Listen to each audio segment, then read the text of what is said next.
एक खूबसूरत जंगल की कहानी। एक दफा का जिक्र है कि एक खूबसूरत जंगल था जहां हर किस्म के जानवर रहते थे।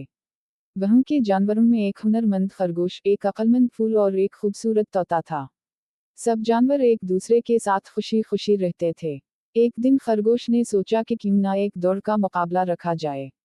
इसने जंगल के सब जानवरों को बुलाया और कहा, मैं सबसे तेज हूँ, कोई भी मेरे साथ दौड़ने की हिम्मत करे तो सामने आ जाए। सब जानवरों ने हंसते हुए उसे चैलेंज कबूल किया। तोता ने कहा, मैं तुम्हारे साथ दौड़ूंगा, लेकिन हमें अपनी ताकतों का ख्याल रखना होगा। खरगोश ने उसे मजाक समझा और कहा, तुम तो उड़ते हो, दौड़ने का किया काम। मुकाबले का दिन आया। सब जानवरों ने दौड़ के रास्ते के किनारे बैठकर तमाशा करने का फैसला किया। खरगोश ने दौड़ का आगाज करते ही जोर से छलांग लगाई और आगे बढ़ गया। तोता पीछे पीछे उड़ने लगा, जबकि फूल ने सब जानवरों को हौसला दिया। खरगोश बहुत तेज था और जल्द ही एक दूर दराज दरख्त के नीचे पहुंच गया। इसने सोचा, मैं थोड़ी देर के लिए आराम कर लेता हूँ, फिर दोबारा दौड़ूंगा। वो एक दरख्त के नीचे लेट गया और सो गया। दूसरी तरफ तोता और बाकी जानवर दौड़ते रहे। तोता अपनी तेजी से आगे बढ़ता गया और खरगोश को पीछे छोड़ दिया।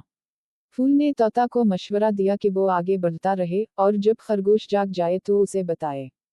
कुछ देर बाद खरगोश जाग गया और देखा कि सब जानवर बहुत दूर हैं। इसने जल्दी से दौड़ना शुरू किया, लेकिन तब तक तोता पहले ही फिनिश लाइन तक पहुंच चुका था। बाकी जानवरों ने तोता की तारीफ की और खरगोश को समझाया कि हुनर सिर्फ तेज दौड़ने में नहीं, बल्कि दूसरों का ख्याल रखने में भी है। खरगोश ने अपनी गलती तस्लीम की और सब जानवरों से माफी मांगी। इसने फैसला किया कि वो हमेशा दूसरों की मदद करेगा और कभी भी गुरूर नहीं करेगा। इस कहानी का सबक यह है कि हमेशा दूसरों का ख्याल रखना चाहिए और अपने गुरूर को कंट्रोल करना चाहिए।